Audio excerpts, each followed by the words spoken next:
Good morning friends, मैं doctor V K Mishra from gastro liver hospital Swaroop Nagar Kanpur. आज मैं बात करूंगा बॉडी में फ्लूइड रिटेंशन के बारे में। अगर आपके शरीर के अंदर पानी की मात्रा ज्यादा है तो अगर पानी की मात्रा ज्यादा होगी तो अलग अलग बॉडी के पार्ट्स पर, अलग अलग बॉडी के ऑर्गन्स पर या सिस्टम्स पर ये कैसे मैनिफेस्ट होगी और इससे छुटकारा कैसे पाना है।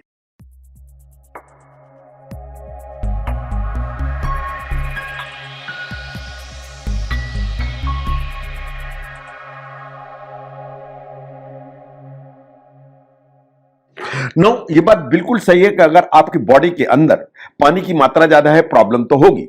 पानी की मात्रा ज्यादा तभी होती है जब आपकी जो बॉडी है वो प्रॉपरली आपके शरीर से पानी को निकाल नहीं पाती है, रेगुलेट नहीं कर पाती है। अगर बॉडी में जो फ्लूइड्स हैं या तरल पदार्थ हैं, बॉडी उनको रेगुलेट नहीं करेगी तो आपको उसके मैनिफेस्टेशन दिखाई देंगे, अलग अलग पार्ट्स में अलग अलग दिखाई देंगे। इन बहुत सारे सिम्टम्स आने की संभावना है। सबसे पहले आपको नजर आता है कि या तो आपके पांव में स्वेलिंग दिखाई देती है या आपके चेहरे पे स्वेलिंग दिखाई देती है, लेकिन ये टिप ऑफ द आइसबर्ग है। जब आपको पांव में स्वेलिंग होती है तो वास्तव में शरीर के अंदर के सभी अंगों में पानी की ओवरऑल जो मात्रा है वो ज्यादा होती है।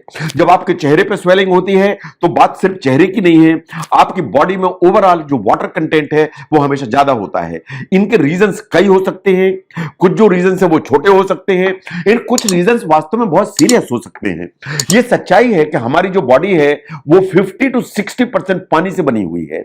हमारी बॉडी में 50 to 60% वाटर है। इन वाटर बहुत इंपॉर्टेंट रोल प्ले करता है हमारी हेल्थ को मेंटेन करने के लिए। जो बॉडी के फंक्शंस हैं उनको चलाने में पानी का बहुत इंपॉर्टेंट रोल है। जितनी बॉडी में हमारे न्यूट्रिएंट ट्रांसपोर्ट होते हैं, चाहे वो carbohydrate, protein, fats, vitamins, minerals, जो भी ट्रांसपोर्ट होते हैं हमारी बॉडी में इधर से उधर, पानी का उसमें बहुत महत्वपूर्ण योगदान है। जो हमारा टेम्परेचर के रेगुलेशन है कि हमारा टेम्परेचर 98.4 के आसपास लगातार बना रहता है, उसमें पानी का बहुत इंपॉर्टेंट रोल है। हमारा जो वेस्ट एलिमिनेट होता है, जो हम यूरिन में एलिमिनेट करते हैं, लेट्रिन में एलिमिनेट होता है, स्वेट में एलिमिनेट होता है, इसमें पानी का बहुत इंपॉर्टेंट रोल है। तो जहां तक पानी का सवाल है, 50 to 60% वाटर है हमारी बॉडी में और हमारी बॉडीली फंक्शन को मेंटेन करने के लिए इसका रोल बहुत ही इंपॉर्टेंट है। नो, ये रोल प्ले करने के लिए अलग अलग ऑर्गन्स काम करते हैं। आपका सर्कुलेटरी सिस्टम काम करता है, इन द सेंस कि आपका हार्ट काम करता है और पूरी धमनियां जो बॉडी में है वो काम करती हैं। आपकी किडनी काम करती है, तो किडनी, यूरेटर, पेशाब की थैली और पेशाब बनाने का काम, तो किडनी काम करती है। एक अंदर ही अंदर सिस्टम होता है जिसे लिम्फेटिक सिस्टम कहते हैं। लिम्फेटिक सिस्टम पूरी तरह से काम करता है। नंबर 4, आपके जो हार्मोनल फैक्टर्स होते हैं बहुत इंपॉर्टेंट रोल प्ले करते हैं। तो बहुत सारे ऐसे छोटे छोटे बॉडी के सिस्टम्स हैं जो इसको रेगुलेट करने में फैसिलिटेट करते हैं या हेल्प करते हैं। नो, इनमें से कोई भी सिस्टम फेल हो, चाहे वो सर्कुलेटरी हो, चाहे किडनी का सिस्टम फेल हो, तो ये जो पानी का जो बैलेंस है वो हमेशा डिस्टर्ब हो जाता है। और पानी का बैलेंस एक बार डिस्टर्ब हुआ तो आपकी बॉडी में पानी इकट्ठा होना चालू हो जाता है। और एक बार पानी आपकी बॉडी में रिटेन हुआ तो पांव में स्वेलिंग सबसे पहले, आंख में स्वेलिंग सबसे पहले, ये दो सिम्टम सबसे पहले आना चालू होते हैं। नो, अगर हम रीजंस को देखें जिनके चलते ये प्रॉब्लम्स होती हैं, कुछ चीजें ऐसी हैं जो आपकी लाइफस्टाइल से जुड़ी हुई हैं जो आपको समझने की जरूरत है, लेकिन rest of them actually medical conditions हैं या बीमारियां हैं जो प्रॉब्लम लेके आती हैं। नो, अगर हम मेडिकल कंडीशंस की बात करें तो नंबर 1 पर आता है हार्ट फेलियर। अगर कार्डियक प्रॉब्लम है, हार्ट का पंप प्रॉपरली काम नहीं कर रहा है, वो प्रॉपरली जो है ना पानी को इधर से उधर या ब्लड को इधर से उधर मूव नहीं करा रहा है, तो आपको स्वेलिंग आएगी। तो heart failure is number 1।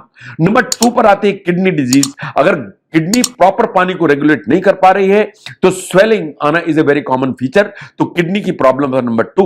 Number 3, जो लिवर की प्रॉब्लम्स है, लाइक लिवर सिरोसिस, जिसमें लिवर कड़ा हो जाता है, डैमेज हो जाता है, श्रंकन हो जाता है, तो पानी का जो बैलेंस है वो गड़बड़ा जाता है, इन प्रॉब्लम आती हैं। कुछ हार्मोन रिलेटेड प्रॉब्लम है, आप जानते हैं, जैसे थायराइड की प्रॉब्लम है, स्वेलिंग आएगी।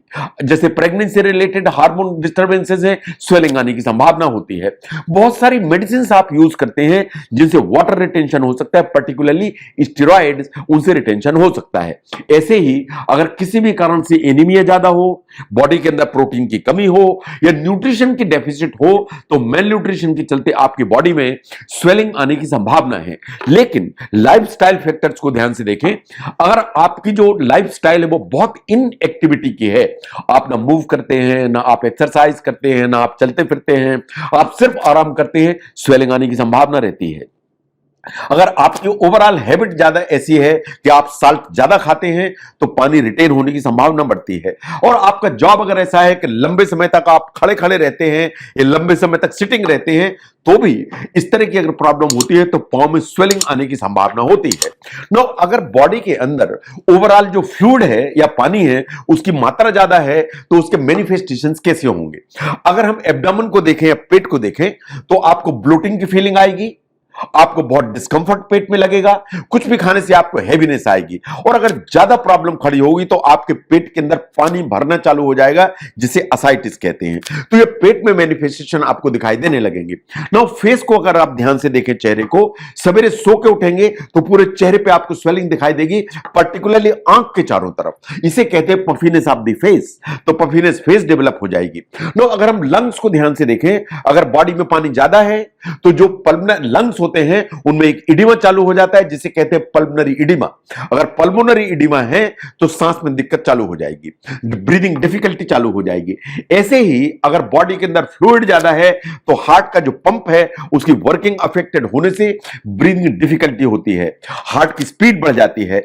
आप देखेंगे कि सांस की दिक्कत आपको लेटने में ज्यादा होगी, आप बैठेंगे तो सांस की दिक्कत अपेक्षाकृत कम हो जाएगी।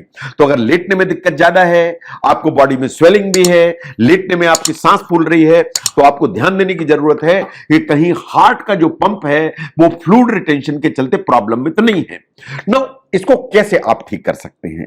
नो, अगर कोई प्रॉब्लम है या बीमारी है, आपको डॉक्टर से बात करने की जरूरत है।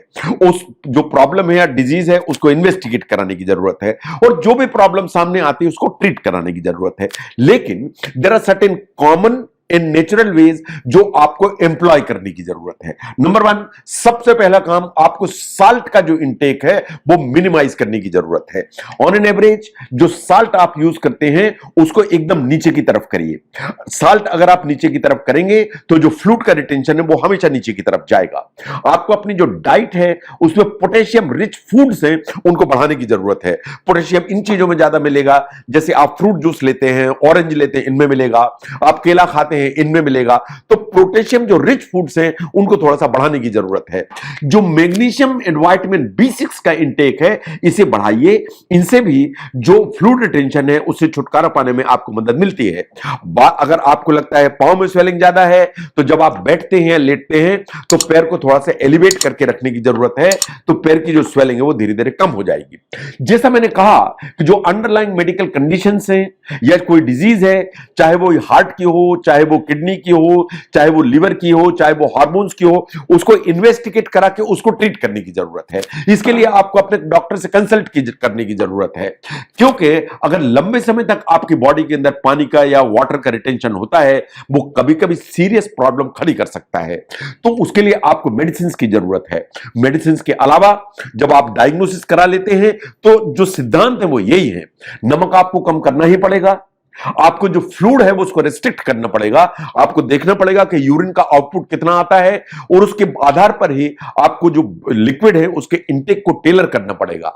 क्योंकि अगर मान लीजिए आपकी यूरिन की आउटपुट 1 लीटर है, रोज आप 3 लीटर पानी पीते चले जा रहे हैं, तो आपकी बॉडी के अंदर का जो वाटर रिटेंशन है वो कभी कंट्रोल नहीं होगा। तो इसलिए जो फ्लूइड है उसको रिस्ट्रिक्ट करना पड़ेगा। प्लस जो शरीर के अंदर पानी ज्यादा है या वाटर ज्यादा है उसको निकालने के लिए कुछ मेडिसिन यूज की जाती हैं जिन्हें कहते हैं डायूरेटिक्स। ये जो डायूरेटिक्स है इनको इस्तेमाल करने पड़ेंगे, लेकिन ये जो निर्णय है कि आपको डायूरेटिक्स क्या लेना है, कितना लेना है, कब तक लेना है, ये आपको अपने डॉक्टर के ऊपर छोड़ना पड़ेगा। एंड ये जो डिसीजन है एंटायरली बी डिपेंडेंट अपॉन कि ये जो पानी या जो लिक्विड आपकी बॉडी में इकट्ठा हुआ है इसके पीछे अंडरलाइंग मेडिकल कंडीशन क्या है, उसके लिए क्या ट्रीटमेंट किया जाना चाहिए। तो जो बॉडी के अंदर फ्लूइड रिटेन होता है, ये अलग अलग बॉडी के जो ऑर्गन्स में अलग अलग किस्म से मैनिफेस्ट होता है। उसको कैसे ट्रीट करना है, ये उसके क्या नेचुरल एंड कॉमन वेज हैं, इसको समझने में अगर ये वीडियो हेल्प करता है तो जरूर शेयर करें एंड फॉलो करें। मैं doctor V K Mishra from gastro liver hospital, Swaroopnagar, Kanpur. Thank you very much.